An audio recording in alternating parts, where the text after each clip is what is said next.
자, 일각에선 이것 때문에 세계의 금융위기가 올 것이다 라는 얘기도 여기저기서 나오고 있거든요. 이 전통 금융시장, 주식시장에는 어떤 영향을 미칠 것이냐.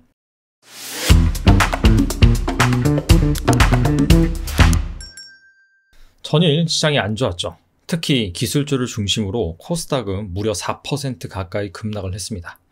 표면적인 하락의 원인은 미국의 CPI죠. 물가 상승률이 시장의 예상치를 뛰어넘었습니다.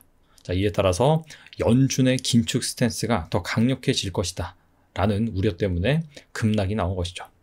국내 언론 대부분은 제가 방금 말씀드린 그 부분을 주요 원인으로 꼽고 있습니다. 자, 그런데 이것 말고도 시장을 떠들썩하게 만드는 이슈가 있습니다. 자, 바로 코인판 리먼 사태가 벌어질 수도 있다 라는 부분입니다. 간단하게 말씀을 드리면 루나라는 코인이 있는데 하루 만에 무려 97% 이상 폭락을 했다고 합니다. 자, 일각에선 이것 때문에 세계의 금융위기가 올 것이다 라는 얘기도 여기저기서 나오고 있거든요. 자, 그래서 이 사태가 과연 무엇인지, 금융시장에 의미하는 바는 또 무엇이고 실제 주식시장에 미치는 영향은 무엇인지 알아보도록 하겠습니다. 자, 11일 밤에 미국 CPI가 발표가 됐었죠.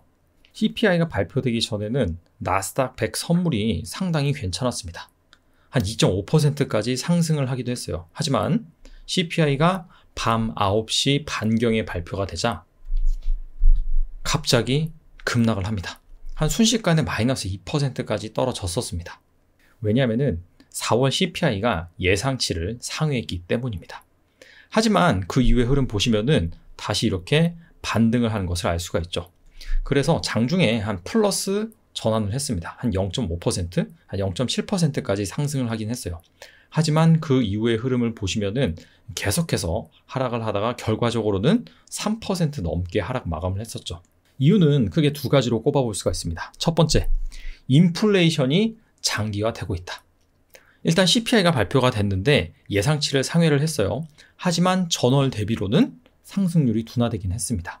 즉, 인플레이션 피크 아웃은 찍었다 라고 하면서 단기적으로는 시장이 반등을 했죠. 자, 하지만 예상치를 상회했다라고 말씀을 드렸잖아요.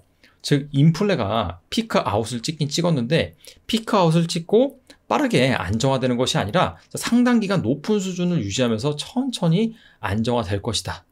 즉, 연준의 긴축 스탠스를 늦추지 못할 것이다 라는 그러한 우려가 생겨버린 것이겠죠. 자, 두 번째가 중요합니다. 바로 암호화폐 관련주의 폭락입니다. 코인베이스가 실적을 발표하면서 상당히 저조한 결과물을 내놨죠. 이에 따라서 한 20% 넘게 폭락을 했고요. 추가적으로 마이크로 스트레치, 자, 그런 기업들도 주가가 많이 하락을 했습니다. 자, 근데 이들 주식이 기술주죠. 자, 그러면서 전반적으로 기술주 전체의 투자 심리를 악화시켜버렸습니다. 자, 근데 암호화폐 관련 주식들이 왜 이렇게 폭락을 했을까요? 물론 코인베이스 같은 경우에는 실적이 저조하게 나왔죠. 자, 근데 다른 기업들 같은 경우에는요, 암호화폐 시장이 그만큼 안 좋았기 때문이다 라고 볼 수가 있습니다. 자, 실제로 이 비트코인 가격 추이를 보시면요, 바로 10일 현지시가 상당히 많이 급락한 것을 알 수가 있습니다. 아니, 근데 이때만 그런 것이 아니라, 자, 이때부터 많이 하락하지 않았냐 라고 생각할 수가 있는데 하락률이 좀 달라요. 자, 5월 6일 날 이때는 한 36,000달러 정도, 그 정도를 기록을 했었죠. 자, 그리고 이 기간 동안에 계속해서 이 나스닥 지수가 안 좋았습니다. 뭐 4% 폭락을 하기도 했고요. 또 3% 폭락을 하기도 했습니다. 자, 그래서 한 5월 6일부터 5월 11일까지 36,000달러에서 32,000달러 정도로 하락을 했어요. 하락률을 계산을 해보면 한 대략적으로 5일 동안 한 10%가 조금 넘게 한 10% 초반대로 하락을 했습니다. 자, 근데 5월 12일 날 이때 보시죠. 32,000달러에서 장중에는 거의 한 26,000달러까지도 급락을 했습니다. 단 하루 만에 15%에서 거의 한 20% 가까이 하락을 한 것이죠. 즉, 이때 뭔가 이 암호화폐 시장에 큰 악재가 터졌다. 바로 그 부분이 제가 앞에서 말씀드린 한국산 코인 루나 테라 폭락으로 인해서 암호화폐 리만 사태가 올 수도 있다. 이런 이슈 때문이죠. 자, 그렇다면 이게 과연 어떤 일인지 살펴봐야겠죠. 이를 알아보기 위해서는 일단 스테이블 코인의 개념부터 이해를 해야 됩니다. 자, 스테이블 코인이란 코인의 가격이 특정 화폐 가치에 정확하게 고정돼서 움직인 것을 말합니다. 쉽게 말하면 여기 테더라는 스테이블 코인이 있는데 1테더는 이꼴 1달러입니다. 그냥 1달러가 1테더라고 보시면 됩니다.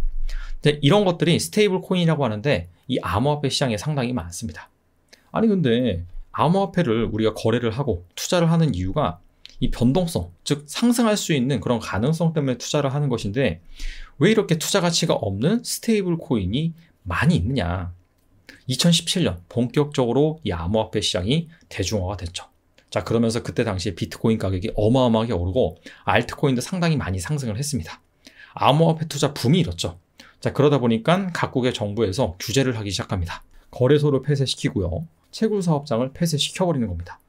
이전에는 법정화폐로 자유롭게 암호화폐를 거래를 했는데 이젠 그게 불가능해진 것이겠죠. 자, 그러면서 스테이블 코인이라는 대안 개념이 등장을 합니다. 그 회사에 1달러를 보내면은 1테더를 그냥 발행을 해주는 겁니다.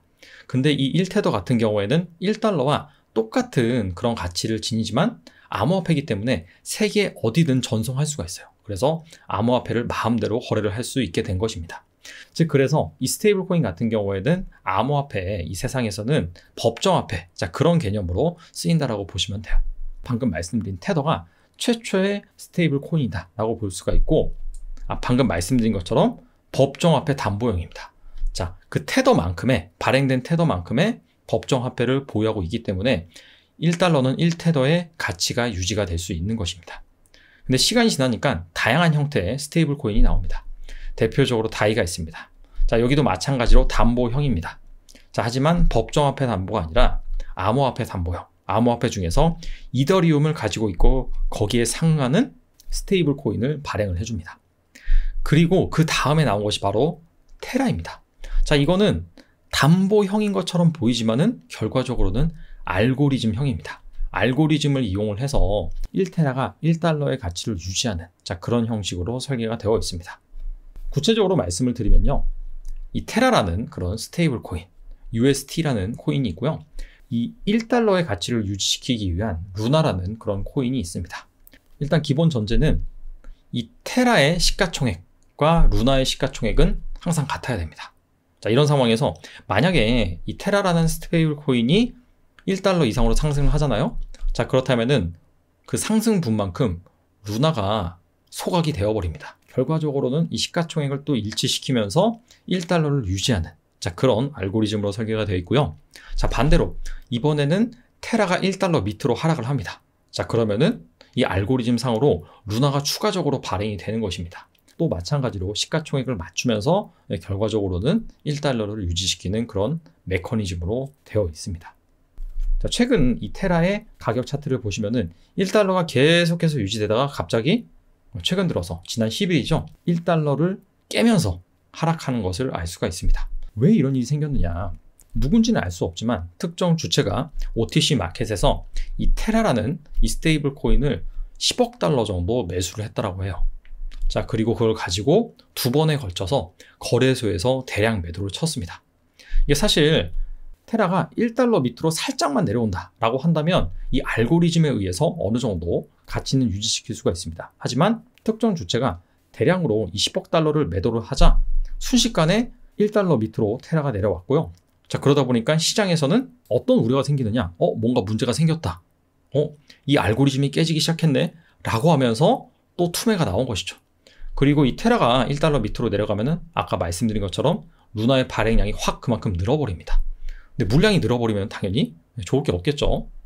그래서 이런 부분들이 겹치고 겹치면서 자, 보시다시피 이렇게 테라의 가치가 1달러 밑으로 내려왔고 이에 따라서 이 루나 프로젝트에 대한 신뢰성이 시장에서 깨져버린 것이죠. 따라서 이 루나의 가치가 하루 만에 무려 97%나 급락하는 자, 그런 상황이 발생을 했습니다. 자, 근데 이게 또 어느 쪽으로 번질 수가 있느냐? 인베스팅닷컴에서 제공하고 있는 암호화폐 시장 시가총액 1위부터 10위까지 추이인데요. 3위에 테더라는 게 있습니다. 앞서서 말씀드린 것처럼 테더가 원래 스테이블 코인의 원조입니다. 근데 이 테더 같은 경우에도 사실 이 구체적으로 들여다보면 좀 문제가 있어요. 100테더가 있다. 그러면은 100달러의 현금을 고스란히 가지고 있어야 되는데 자, 그게 아니라는 거죠. 한 70% 정도는 현금을 가지고 있는데 나머지 한 30% 정도는 뭐 회사채라든지 현금이 아닌 다른 자산으로 가지고 있다. 이런 부분들이 밝혀졌어요. 그래서 한때 좀 논란이 많았는데 암호화폐 시장이 좋고 그 다음에 뭐 테더가 이런 논란을 겪었지만은 그럼에도 불구하고 계속해서 시가총액이 늘어나고 시장에서는 그냥 무덤덤하게 생각을 했습니다. 자, 하지만 이 테라와 루나 사건이 터지고 스테이블 코인 신뢰성에 대해서 뭔가 문제가 생기면서 테더 역시 이런 문제가 발생한 것이 아니냐라는 이런 시장의 우려가 작용을 하면서요. 자, 보시다시피 1달러 밑으로 살짝 내려왔죠. 아직은 그렇게 뭐 심각한 수준은 아니라고 볼 수가 있습니다. 자, 하지만 시장에서는 이런 부분들을 염려하고 있다. 근데 테더 같은 경우에는 시가총액이 82빌리언 달러입니다. 우리나라 원화로 환산을 해보면 거의 한 100조 원 정도 됩니다. 근데 현재 암호화폐 시장의 시가총액이 1600조 정도입니다. 이 스테이블 코인이 기축통화 역할을 한다고 했잖아요. 즉, 이 테더를 가지고 비트코인이라든지 이더리움이라든지 그런 수많은 암호화폐를 거래하고 샀단 말이죠. 근데 만약에 이 테더의 신뢰성에 문제가 생긴다 라고 한다면 이 100조라는 그런 유동성 자체가 사라질 수도 있는 겁니다. 그래서 앞서 말씀드린 것처럼 뭔가 이 루나, 테라 사건으로 발생된 이런 부분들이 도미노적으로 뭔가 이 스테이블 코인 생태계에 영향을 미치면서 기축통화를 했던 스테이블 코인의 입지가 흔들리면서 암호화폐 시장 전반적으로 뭔가 시스템적인 리스크가 발생을 했다라고 볼 수가 있습니다. 자, 그렇다면 이 암호화폐 시장의 시스템 위기가 과연 이 전통 금융시장, 주식시장에는 어떤 영향을 미칠 것이냐? 자, 일단 이 암호화폐에 직접적으로 관련이 되어 있는 주식은 상당히 위험할 수가 있겠죠. 대표적으로 뭐 미국, 마이크로 스트래티지, 여기는 아예 그냥 비트코인을 집중적으로 투자하는 투자사라고 보시면 됩니다. 계속해서 뭐 시비를 발행한다든지 뭐 BW를 발행을 해서 그 자금을 모은 다음에 비트코인에 투자하는 그런 일을 하고 있는데, 만약에 이 비트코인이 21,000달러까지 하락을 하면 마진콜이 발생할 수 있다. 즉 돈을 더 채워놔야 된다. 채워넣지 못하면 그냥 끝나는 거죠. 근데 이런 기업들은 사실 뭐 미국 금융시장이라든지 전체 주식시장에서 큰 비중을 차지하고 있지는 않습니다. 정말 중요한 거는 바로 이 월가의 금융 자본들, 여기가 얼마나 이 암호화폐에 관련이 되어 있는지 그 부분을 살펴봐야 되는데요. 사실 이 코로나를 거치면서 다양한 그런 월가의 자본들이 암호화폐에 관심을 두기 시작을 했죠. JP모건 같은 경우에는 암호화폐 펀드를 판매를 한다. 작년에 기사가 나왔었고요. 하지만 이 부분을 자세히 읽어보면은 JP모건이 뭐 암호화폐 펀드 상품을 따로 이제 제작을 해서 판매를 하는 게 아니라 단순 중개 역할을 하는 것입니다. 그리고 이 암호화폐의 가장 적극적인 주체가 바로 골드만삭스인데요. 골드만삭스는 올해 초에 최초로 월가 중에서는 비상장 가상자산 옵션 거래를 시작을 했습니다. 근데 이게 실물을 가지고 있는 게 아니라 차익만 결제하는 그런 차익 결제 시스템으로 도입을 했고요. 자, 추가적으로 최근에는 이 코인베이스와 제휴를 해서 비트코인 담보대출 이 사업을 진출한다라고 밝혔습니다. 자, 근데 일단은 실제 뭔가 이 실물을 가지고 다양한 파생 상품을 만드는 건 아니에요. 그리고 두 번째, 최근에 진출을 하긴 했지만 아직까지는 시작 단계이기 때문에 뭔가 이 암호화폐적으로 상당히 좀 임발부가 돼 있다라고 보긴 애매합니다.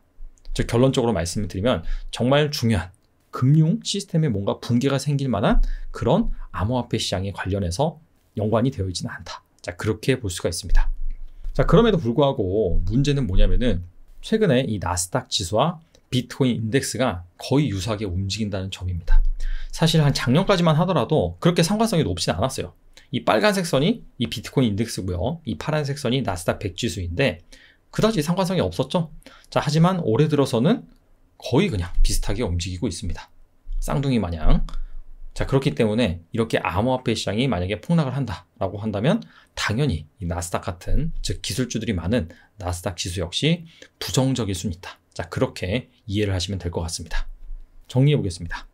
암호화폐 시장에 현재 시스템 위기가 발생을 했죠. 이 테라와 루나로 인해서 이 스테이블 코인의 신뢰성이 뭔가 흔들리기 시작했고, 여기에 따라서 이 스테이블 코인 1위인 테더 역시 뭔가 지금 시장에서 의심을 받는 상황이다.